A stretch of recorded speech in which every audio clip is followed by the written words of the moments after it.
पियुष पेदुङको सहप्रायोजक Goa fast food and snacks Pedung Bazar. GTA election यो विषय लिएर जुन चाहिँ एउटा कुराहरू निकै दम्किरहेको छ है, हामी यो विषयलाई आज प्रेस मार्फत हामी सम्पूर्ण जनतालाई निवेदन गर्न चाहन्छौँ। सर्वप्रथम त हामी उहाँहरूलाई रिक्वेस्ट गर्न चाहन्छौँ कि हिजोसम्म जुन चाहिँ व्यवस्थाले तपाईँ र हामीलाई यहाँसम्म पुर्यायो, आज एउटा दार्जिलिङ पहाडको एउटा गोर्खा जातिलाई भनौँ एउटा घर न घाटको जस्तो अवस्थामा पुर्याइसकेको छ। अब त्यही व्यवस्थालाई फेरि पनि तपाईँ र हामीले अपनाउने हो त भन्ने एउटा ठुलो प्रश्न चिन्ह तपाईँ हाम्रोमा खडा हुन्छ।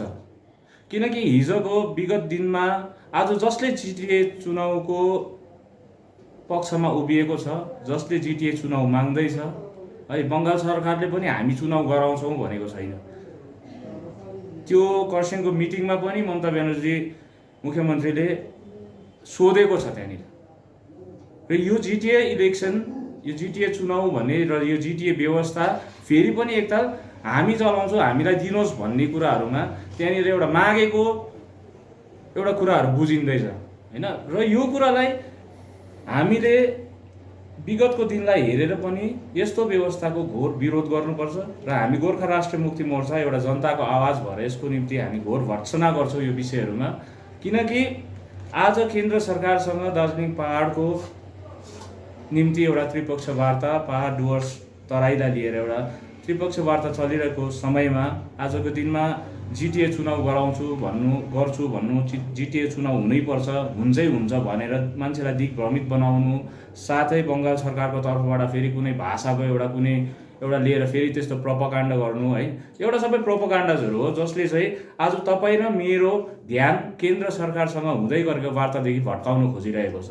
र यस्तो विषयहरूमा हामीले ध्यान दिनु हुँदैन र जुन चाहिँ कुराले आजसम्म हामीलाई यहाँसम्म ल्याइपुर्याएको छ, हिजो पनि आजको दिनमा हाम्रो विपक्षका साथीहरूले नेतृत्वहरूले जुन चाहिँ विकासको ढोल पिट्दैछ, दार्जिलिङ पहाड शान्तिमय छ, शान्तिमय राख्नुपर्छ, यो जुन चाहिँ कुराहरू चल्दैछ होइन, यो कुराहरूलाई हो शान्तिमय दार्जिलिङ हामी पनि चाहन्छौँ।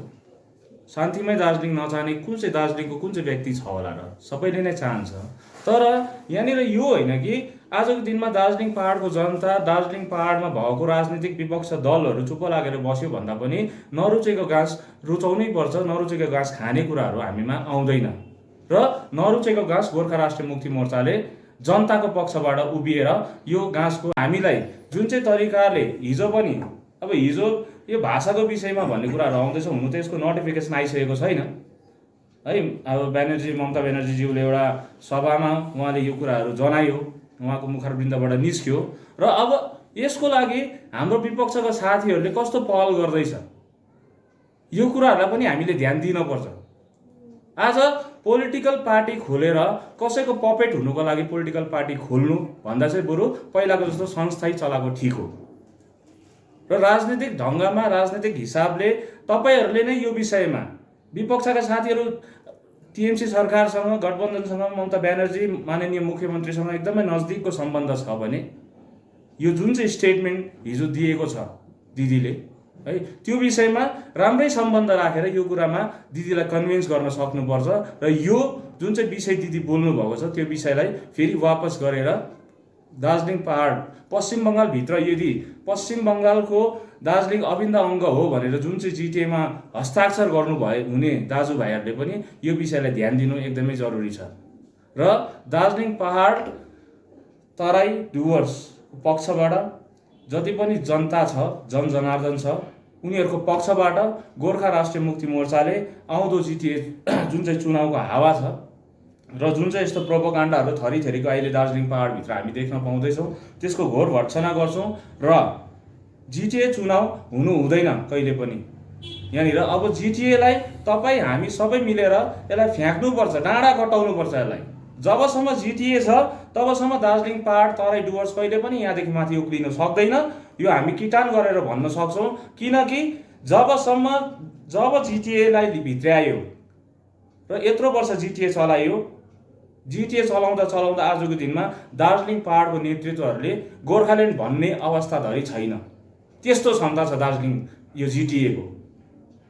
हिजोको दिनमा डिजिएचसीमा के ड्रप गरे भन्दै थियो, ठिकै हो त्यो कुराहरू, तर त्यो ड्रप गरेर पनि आजको दिनमा 2007मा गोर्खाल्यान्डको आवाज बुलन्द गरेर आवाज उठाएर अगाडि बढ्ने को हो त? दार्जिलिङकै जनता हो। गोर्खाल्यान्ड भन्नु त पायो, गोर्खाल्यान्ड भन्दै आएकै थियो नि त। गोर्खाल्यान्डलाई जिएनएलएफले कहिले पनि त्यो पाराले पक्षपात गरेन नि त। तर आजको अवस्था जब जिटिए भित्र्याइयो त्यसपछिको अवस्था हेर्नुहोस्, आजको दिनमा ठुलो स्वर गर्नु धरि नेताहरूले सक्दैन।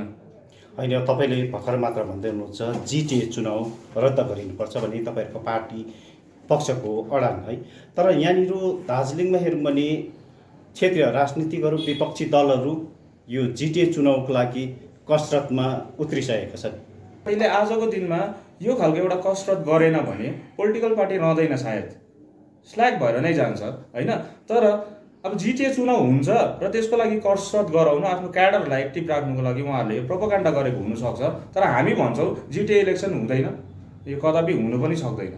तर यहाँनिर दार्जिलिङको क्षेत्रीय राजनीतिक दलहरू त प्राय जिटिए चुनावको लागि तयारीमा उत्रिसकेका छन् र तपाईँहरूको पार्टी सिङ्गोले यसको रद्द गरिनुपर्छ, जिटिए रद्द गरिनुपर्छ भन्दा यो के सम्भव होला त? सम्भव हुन्छ, किनकि जिटिए हेर्नुहोस्, जिटिए किन रद्द गरिनुपर्छ भन्दाखेरि जब राजु विष्टज्यू, जब अन्य एमएलएहरूलाई जुन चाहिँ मत प्रकट गरेको छ है, त्यो मत जनताको मत एकदमै एउटा जिटिएको आक्रोश जुन चाहिँ त्यति बेलाको नीति थियो त्यो जिटिएको विरुद्ध पनि हो नि त, हो अलग राज्यको लागि पनि हो, हाम्रो मत हामी केन्द्र सरकारलाई देखाउँछौँ भन्ने पनि हो, तर जिटिएको विरुद्ध पनि हो नि त त्यो मत। त्यो मतको कदर त आज बिजेपीले एउटा ट्रिपटाइट मिटिङ गरेर त्यो मतको कदर त गरेको छ। आजको दिनमा वार्ताको ढोका त खोलिदिएको छ होइन। तर आजको दिनमा कतिपय नेतृत्वहरूले जो बङ्गालसँग आजको दिनमा उहाँको साँठगाँठ छ अथवा केही पनि बाध्यता छ सायद होइन, त्यही हिसाबले उहाँहरूले जिटिएलाई यस्तो तरिकाले हाल्नु खोज्दैछ कि बङ्गालले पनि दिएको होइन, बङ्गालले पनि यस्तो खालको नाटक गर्दैछ, भोलिको दिनमा जिटिए इलेक्सन भयो भने तँहरूले मागेको त हो भन्ने खालको हामीलाई भोलि यसरी नै थोप्छ। अन्त यो कुरालाई हामीले स्पष्टसँगले जनता समक्ष राख्न सक्नुपर्छ, किनकि भोलिको दिनमा यदि जिटिए चुनाव हुन्छ भने यो जिटिए चुनाव बङ्गालले गराएको हुँदैन, यो जिटिए चुनाव दार्जिलिङ पहाडको जनताले मागेर जिटिए चुनाव गराएको जस्तो देख्छ।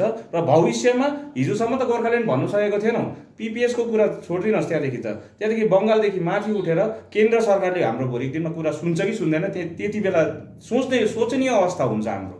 र आज त एटलिस्ट सुन्दैछ, सुन्दाखेरि हामी एकमत भएर विपक्षका साथीहरूले पनि जिटिए चुनाव नभनेर आज दार्जिलिङ पहाडलाई जुन चाहिँ तरिकाले एउटा त्रिपक्षीय वार्ता अगाडि लाँदैछ, जस्तै त्यो जेसुकै होस्, तपाईँहरूको मत अनुसार तपाईँले हो होइन यो नाटक हो जेसुकै भन्नुहोस्, नाटक गर्नेले गरिहाल्यो नि त, चिठी बोलाएर चिठी काटेर वार्तामा बोलाइहाल्यो नि त। अब यसको विपक्षको भूमिका के रहन्छ कुरा त त्यहाँ आउँछ नि त। राजनीतिक दल खोलिसकेपछि, जातिको उन्मुक्ति गर्छु भनिसकेपछि अब उहाँहरूको ड्युटी के हो त? त्यो ड्युटी त सही ढङ्गमा निभाइदिनु पर्यो नि त। तर आज जिटिए भनेर आजको दिनमा फेरि जहाँबाट उठ्दै थियौँ फेरि त्यही खाल्टामा हालेर अब त पुर्ने काम हुन्छ गोर्खा जातिलाई। यसमा चाहिँ हामी कुनै पनि हदसम्म जान तयार। तपाईँले वार्ताको कुरा गर्दै हुनुहुन्छ है, यो वार्ता पिपिएसलाई लिएर प्रथम वार्ता भइसकेको छ र दोस्रो वार्ता थाँती नै रहेको छ। यो डिसेम्बर महिनाको भित्र हुने सङ्केतहरू थियो, तर अहिलेसम्म यसलाई पत्तो छैन। र यहाँनिर हेरौँ भने सिक्किम दार्जिलिङ एकीकरण मञ्चले ठाडो हिसाबमा दाबी गरिरहेको छ नि, सिक्किमलाई नागेर जुन वार्ता गरिन्छ पिपिएसको वार्ता त्यो सम्भव छैन भनेर, यसमाथि के छ तपाईँहरूको? अब हेर्नुहोस्, त्रिपक्षीय वार्ता भनेको हाम्रो सोचाइ, हाम्रो भनाइ के थियो भन्दाखेरि यो पोलिटिकली लेभलमै जानुपर्छ होइन। यदि सिक्किमलाई नागेर उहाँहरूको जुन चाहिँ हाम्रो गोर्खा राष्ट्रिय काङ्ग्रेस जो विलय एकीकरण, सिक्किम दार्जिलिङ एकीकरणका जो विपक्षका छन् उहाँहरूको डिमान्ड आफ्नो तरिकाले हामीले पेस गर्ने, हामीले राख्नुपर्ने कुराहरू हाम्रो अलग्गै छ, त्यसरी अन्य दलको अलग अलग छ होइन। हामीले जुन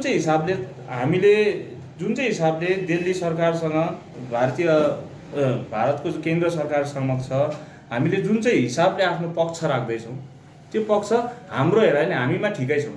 यदि उहाँहरूको सोचाइ हो भने त्यो कुराहरू राजु बिष्ट टाढोको मान्छे होइन, माननीय सांसद। सिक्किम दार्जिलिङ एकीकरण मञ्चको पक्षबाट दार्जिलिङ भूभाग बङ्गालको हुँदै होइन र बङ्गालको नभएपछि बङ्गालबाट विभाजन हुनु कुनै यहाँनिर औचित्य रहँदैन भन्ने उहाँहरूको दाबी र यो सिक्किमको भूभाग हो, सिक्किममा अन्तर्भुक्त गरिनुपर्छ र सिक्किमलाई नागेर यो पिपिएस जुन वार्ता चलिरहेछ यो अब बेठिक हो भन्ने छ नि। त्यो चाहिँ यस्तो हो नि, जस्तै सिक्किमको भूभाग यो हो उहाँहरूले भन्नुहुँदैछ होइन, बङ्गालको बडा औचित्य रहँदैन भन्दैछ भने जुन चाहिँ बङ्गालको 1954 का एक्टहरू छ, जब यो जमिन केन्द्र सरकारले बङ्गाललाई दियो होइन, त्यो कानुनहरू पनि उहाँहरूले पछार्नु पर्यो, च्यात्नु पर्यो, निस्किनु पर्यो नि त।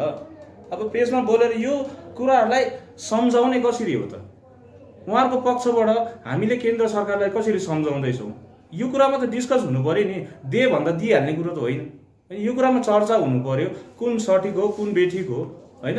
अब यहाँनिर कुरा कहाँ आउँछ भन्दाखेरि अब जस्तै अहिले नै जिटिएकै कुरा गरौँ।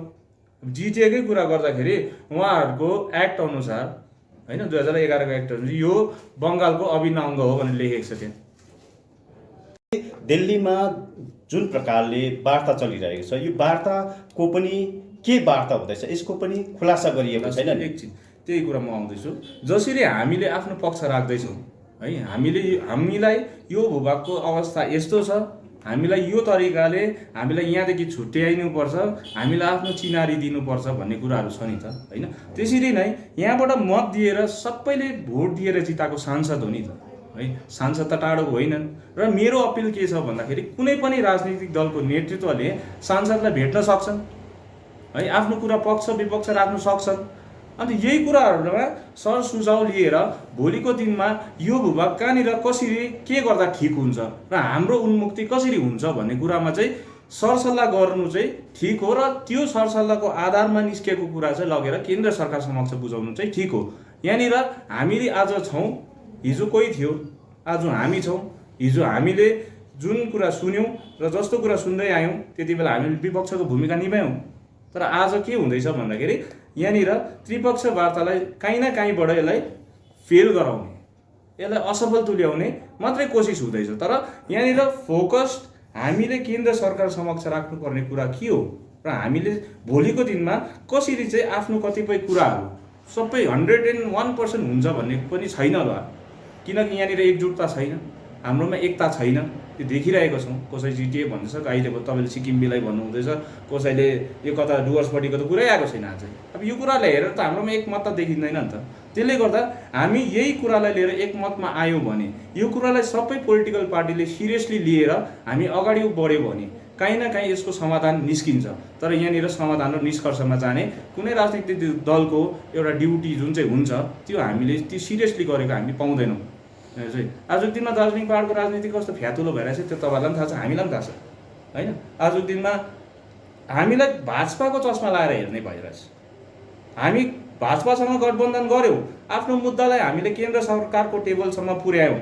गोरामुमोको मात्रै त मुद्दा होइन नि त, यो मुद्दा त सर्वस्त यहाँ जति जनजनावर छ, जति पनि गोर्खा छ सबैको हो नि त। अब यसलाई फोकस गरेर यसमा सिरियस भएर यो कुरालाई भोलिको दिनमा कसरी छिनोफानो गराउनु भन्नेपट्टि चाहिँ विपक्षका साथीहरू पनि लागि पर्नुपर्ने हो जस्तो मलाई लाग्छ। तपाईँले भर्खर मात्र भन्दै हुनुहुन्छ यहाँनिर क्षेत्रीय राजनीतिक दलहरू अनेकतामा छ, एकतामा छैन भन्ने। यदि एकतामा ल्याउनुको लागि हो भने तपाईँहरूले जुन दिल्लीमा वार्ता चलिरहेको छ यो पिपिएसलाई लिएर, यो पिपिएसको खुलासा किन गरिँदैन? पर्मानेन्ट पोलिटिकल सल्युसन भनेर हामीले जुन चाहिँ एउटा कुरालाई अगाडि बढाएर लाँदै थियौँ होइन, हामीले हाम्रो पक्षबाट हेर्नुहोस्, हामी जहिले पनि गोर्खा राष्ट्रिय मुक्ति मोर्चाले हामीले के भन्दै आएको छौँ भन्दाखेरि हामीले देखेको पिपिएस एउटै हो, अलग राज्य गोर्खाल्यान्ड। अब यो पहिलो वार्ता हो नि, पहिलो वार्तामा मैले भन्दैछु हामीले हाम्रो पक्ष राख्दैछौँ नि त। अब उहाँबाट त्यो ट्रिपोडाइट सकिसकेपछि अब फेरि के भन्दैछ भन्दाखेरि बङ्गाल सरकारको पनि कुरा सुन्ने भन्ने कुरा आउँदैछ। होइन, तपाईँले भन्दै हुनुहुन्छ अलग राज्य है गोर्खाल्यान्डको पक्ष तपाईँहरू राख्नेमा र यो पिपिएसमा उठन गर्ने। तर सुन्नुमा आउँदैछ त्रिपक्ष वार्ता प्रथम जहिले भएको थियो त्यस समय गोर्खाल्यान्डको ग पनि उच्चारण गर्नु दिएन, हप्काइयो भन्ने तपाईँहरूमाथि आक्षेप छ। होइन, त्यस्तो कुरा होइन। हप्काइयो भन्ने कुरा यहाँनिर आउँदैन, किनकि हामीले देखेको पिपिएस त्यही हो। तर यहाँ कुरा के छ भन्दाखेरि, कुरा कहाँनिर घुम्दैछ भन्दाखेरि, हाम्रो थुप्रै साथीहरूले यसरी प्रेस वार्ता गर्यो र हामीले सबैलाई जनाउँदै पनि आएको छौँ। हामी केन्द्र सरकारको जुन चाहिँ पिपिएस उहाँहरूले जुन चाहिँ मोडल तयार गर्नुभएको छ, सायद होइन गर्नुभएको छ भने त्यो मोडल उहाँहरूको पनि हामी सुन्ने हो। हामीले हाम्रो पक्ष राख्यौँ। हामीले हाम्रो पक्ष राख्दाखेरि यो भूभागलाई कसरी सुरक्षित गर्ने हो, कसरी यसको हक अधिकार हामी समक्ष आउँछ, हाम्रो हातमा आउँछ, डाडो पनि हाम्रो हातमा आउँछ भन्ने कुराहरू हो नि त यहाँ त, होइन? अब यही कुराहरूलाई लिएर सन्धि चुक्तिदेखि लिएर थुप्रै कुराहरू छ यहाँनिर। यो कुरालाई समेटेर लानु पर्यो। यो कुरालाई हामीले बुझाइसकेपछि, किनकि मेनिफेस्टोमा हाल्ने बिजेपी हो, होइन? बिजेपी हो। त्यो मेनिफेस्टोको आधारमा हामीले भोट दिएर जितायौँ। अब मेनिफेस्टोमा तिमीहरूले के हालेको छौ भन्ने कुराहरू पनि आउँछ नि त, हामीले पनि सोध्ने पालो त आउँछ नि त। तर त्यो पालो अहिलेसम्म आएको छैन। जसरी प्रथम वार्ता भयो, हामीले आफ्नो पक्ष राख्यौँ। अब दोस्रो वार्ता जुन चाहिँ छ, बङ्गालको पक्ष सुन्ने भएको छ। तेस्रो वार्ता हुन्छ, त्यति बेला सायद केन्द्र सरकारको आफ्नो पक्ष खुलासा हुन्छ। अब जबसम्म खुलासा भएको छैन तबसम्म हामीले यो हो भनेर भन्नु मिल्दैन। ढाँटेर यहाँनिर ठुल्ठुलो सपना देखाएर केही पनि हुनेवाला छैन। तर जबसम्म केन्द्र सरकारले आफ्नो पक्ष राख्दैन तबसम्म पिपिएस यो हो भनेर खुलासा हुँदैन। र त्यति बेलादेखि नै यो वार्ता एक्चुअल त्यति बेलादेखि चाहिँ हामीले प्रेसराइज गर्नुपर्ने हो या हामी सेटिस्फाई हुनुपर्ने हो। त्यहाँदेखि नै यसको सुरुवात पनि हुन्छ नि त। तर जबसम्म मलाई लाग्छ, जबसम्म हाम्रो भनाइ यो पिपिएसको कुरा है, यो चुनावको अघिल्लो चरणमा जुन प्रकारले मेनिफेस्टोमा अन्तर्भुक्त गरिएको थियो है, त्यति बेला जुन प्रकारले यो पिपिएसलाई लिएर दुई पक्षले बसेर यसलाई के कस्तो हो, यो पिपिएस के हुनसक्छ भन्ने कुरो त अघै यसलाई जानकारी भइसकेको थियो भन्ने पनि छ नि। हाम्रो भनाइ त्यो हो नि त। हामी त त्यही भन्दै आइरहेको छौँ, हामी भन्छौँ पनि र भनि पनि रहन्छौँ नि त। तर यहाँनिर अब आज नै केन्द्र सरकारको पनि नसुनी, केन्द्र सरकारलाई नपत्याएर, होइन, यो त्रिपक्षीय वार्तालाई नपत्याएर साथीहरू पहिल्यै राज्य सरकारको पिपिएस मोडल तयार पार्छु भनेपछि त हाम्रो भन्नु केही छैन नि त्यसमा। तर जबसम्म केन्द्र सरकारले साथीहरूले भन्दैछ केन्द्र सरकारले हामीलाई धोका दिइरहेको छ, धोका दिइरहेको छ। पहिला केन्द्र सरकार यो केन्द्रीय व्यवस्था है, एउटा केन्द्र शासित एउटा व्यवस्था दिनु तयार छ नि त। हेर्नुहोस्, तयार बनाउनुपर्छ नि। त्यसको लागि माहौल सृजना हुनु परेन। त्यसको लागि हामी जो वार्तामा जाँदैछौँ, जसले सम्झाउँदैछ, हामी सम्झाउन सक्षम हुनु पऱ्यो नि त। हिजोको दिनमा कतिपय लिडरहरूले पनि थुप्रै गयो, थुप्रै जाँदाखेरि कतिवटा कुरामा हामीले सकेनौँ, सम्झाउन सकेनौँ, हामीले आफ्नो विषयलाई राख्न सकेनौँ, पस्किन जानेनौँ या बुझाउन जानेनौँ, होइन? त्यसमा हाम्रो पनि कतिपय हामी पनि काहीँ न काहीँ हाम्रो पनि दोष छ नि त।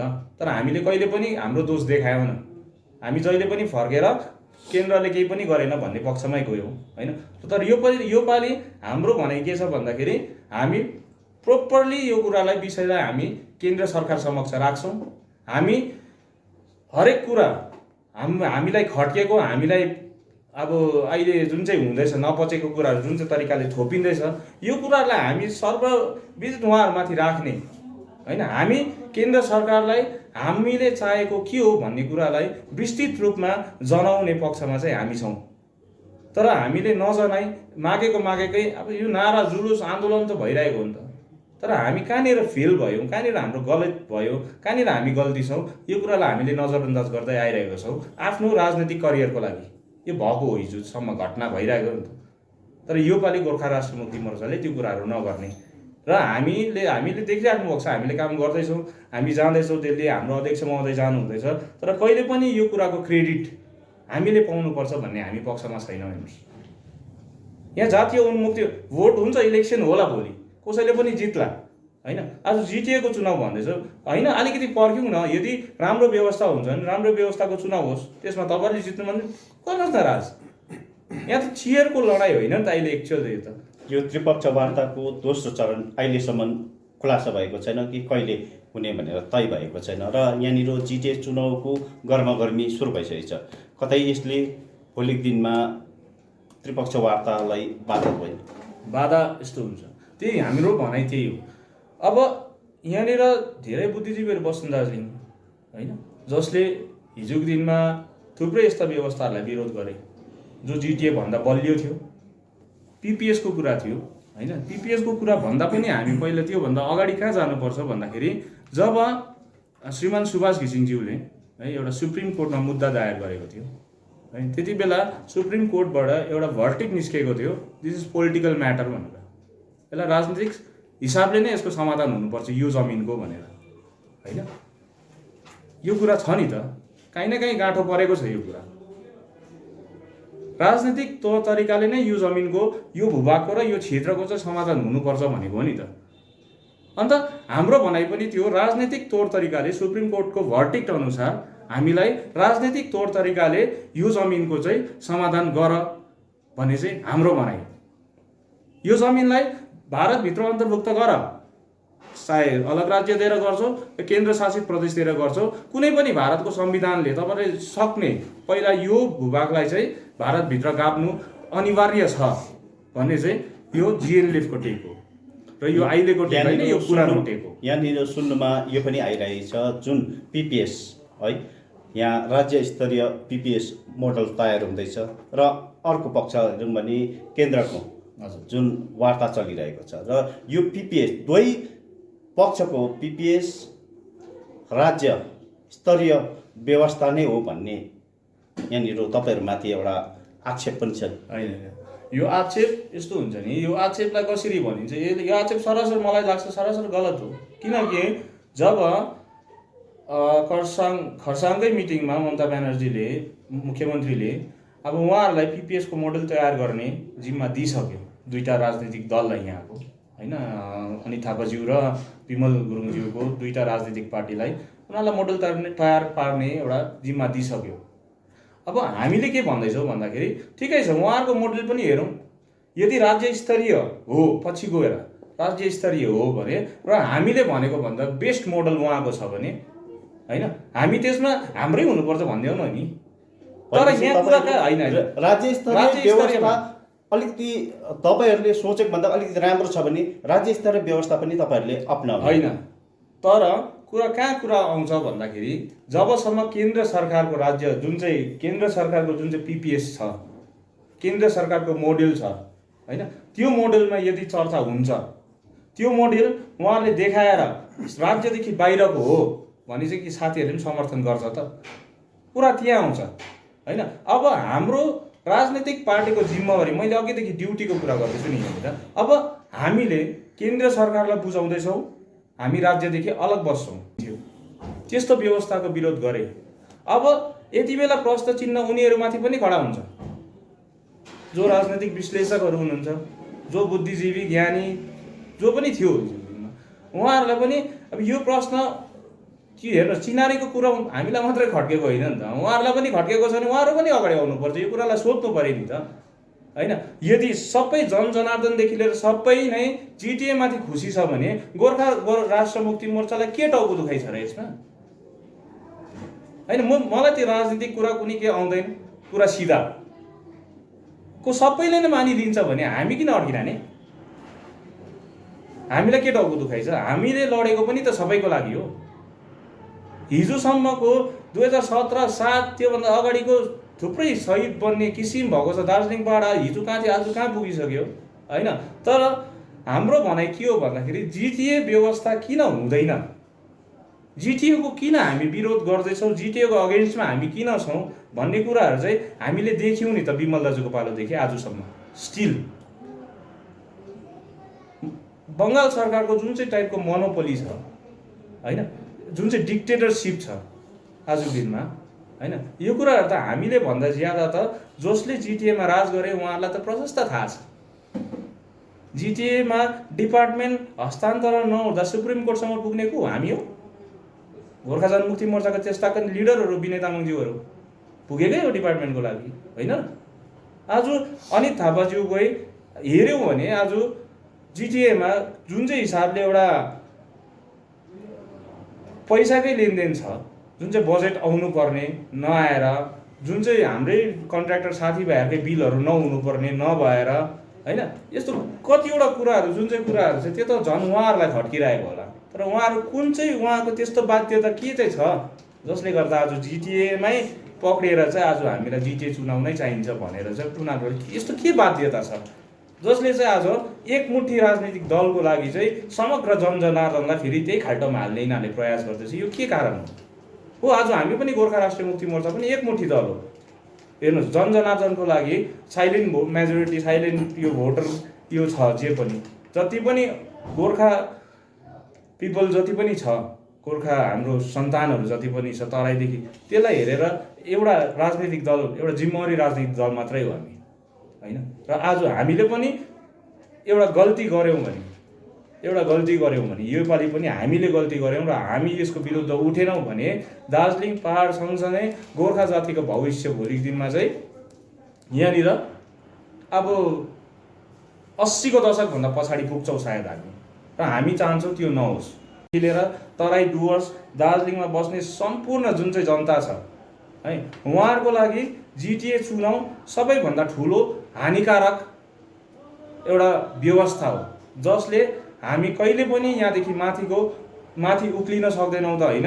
अब योभन्दा ठुलो सपना हामीले जिन्दगीमा नसोचे पनि हुन्छ, र भविष्यमा आउने जुन चाहिँ पिँढी हुन्छ उनीहरूको लागि एउटा ठुलो बोझ छोडेर हामी जान्छौँ। र यो राजनीतिक जुन चाहिँ हामी गर्दैछौँ, हाम्रो मेरै करियरमा पनि पर्सनली मै पनि चाहदिनँ कि भोलिको भविष्यलाई हामी अन्धकारमा हालेर आज आफ्नो राजनीतिक यात्रालाई अन्त गर्नु मै पनि चाहदिनँ। त्यसले गर्दा गोर्खा राष्ट्रिय मुक्ति मोर्चाको राजनीतिक नेतृत्वहरू मात्रै जुन चाहिँ हामी छौँ, हामी साँचो, हामी सही हो मात्रै भनेको छैनौँ, हामी यो भन्न पनि चाहदैनौँ। र आजको दिनमा हामी दार्जिलिङ पहाडको बौद्धिक बुद्धिजीवीदेखि लिएर सम्पूर्ण जनजनार्दन जो पनि छ, जसले यो व्यवस्थालाई बुझेको छ, आजसम्मको अवस्था देखेको छ र भोलि हुने कुनै पनि व्यवस्था सोचेको छ, र हामी यो गर्न सक्छौँ र त्यो गर्न सक्छौँ भन्नेहरू जो पनि छ, आजको दिनमा आफ्नो पक्षबाट यो विषयको विरोध गर्नुपर्छ गणतान्त्रिक हिसाबले। यो राज्य स्तरीय जुन पिपिएसको यहाँनिर मोडल तयार गरिँदैछ, दुईवटा यहाँका क्षेत्रीय राजनीतिक दलहरूलाई एउटा राज्य सरकारले भार सुम्पिसकेको छ है, मोडल तयार गर्नु, रूपरेखा तयार गर्नु भनेर। यसमा यहाँ क्षेत्रीय राजनीतिक दलहरूले पटक पटक भनिरहेछ, हामीले जुन रूपरेखा तयार पार्दैछौँ यहाँका क्षेत्रीय राजनीतिक र बुद्धिजीवी सङ्घ संस्था सबैलाई समेटेर हामी यो रूपरेखा तयार पार्दैछौँ भने, यदि त्यसो हो भने राज्य सरकारले त्यसरी तयार गर्दैछ भने तपाईहरुमाथि आक्षेप छ नि, तपाईहरुले कोठाभित्रै बसेर यो पिपिएसको मोडल तयार गर्यो भने। हेर्नुहोस्, त्यो प्रोपोगन्डा हो। यदि मोडल तयार गर्नु हो भने राज्यभित्रकै पिपिएस गर्छ भने जिटिए चुनाव किन चाहियो? राज्यभित्रको पिपिएसकै कुरा गर्छ भने जिटिए चुनाव किन चाहियो त? मोडल तयार गर, मोडल देऊ, बुझौ, त्यसको इलेक्सन लडौँ न त बलियो छ भने। यहाँ त दुईटा कुरा हामीलाई, यहाँ मैले भन्दैछु, यहाँको जनतालाई दिग्भ्रमित बनाउने कुरा मात्रै हो यो। हामीलाई डाइभर्ट गराउँदैछ कहीँ न कहीँ एउटा जग्गाबाट, जुन जग्गाबाट हुनुपर्ने त्यहाँदेखि हामीलाई डाइभर्ट गराएको हो। यो सबै एउटा प्रोपोगन्डा हो, यो राजनीतिक खेल हो, यो डरलाग्दो खेला हो। यसमा हामी फस्नु हुँदैन। यदि पिपिएसको कुरा गर्छ भने जिटिए चुनावको कुरा छोड, जिटिए चुनावको कुरा गर्छ भने पिपिएसको कुरा छोड।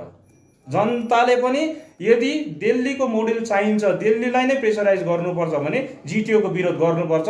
यदि जिटिए चुनाव चाहिन्छ भने दिल्लीको पिपिएसको विरोध गर्नैपर्छ। अब दुईमा एक हुनैपर्छ, अन्त मात्रै यो जातिले उन्मुक्ति पाउँछ, अब केही पनि हुँदैन। भन्ने कुरा हो नि त यो त। अब जिटिए चुनाव पनि भन्नु अरे पिपिएस कसरी चाहिँ हुन्छ भन्नुहोस्? जिटिए चुनाव भइसकेपछि 5 वर्ष गयो। अब 5 वर्ष गएपछि फेरि जिटिए गराउँछै गराउँछ। अनि कहाँ गयो त राज्यकै पिपिएस पनि? जसले कुरा सुनेर आयो मुख्यमन्त्रीको, उनीहरू नै कन्फ्युज छ। अब यस्तो दिग्भ्रमित कन्फ्युज नेताहरूको पछि लागेर त्यहाँ केही हुनेवाला छैन। त्यसले गर्दा सिधा कुरा हो कि जिटिए कि पिपिएस, दुईटामा एउटा कुरा उहाँहरूले स्पष्ट राख्नु पर्यो। र उहाँहरूले मोडल जुन चाहिँ तयार पार्दैछ उहाँहरूले पनि सार्वजनिक गरोस्। हामी जब केन्द्र सरकारले हामीलाई भन्छ, जब हाम्रो छलफल हुन्छ त्यस समय हामी पनि सार्वजनिक नगर्ने कुरा आउँदैन, किनकि पिपिएस जनताकै लागि, गोर्खा राष्ट्रिय मुक्ति मोर्चाको लागि मात्रै होइन। यो कुरा चाहिँ हामी त्यति बेला सार्वजनिक गरिदिएको हुन्छ।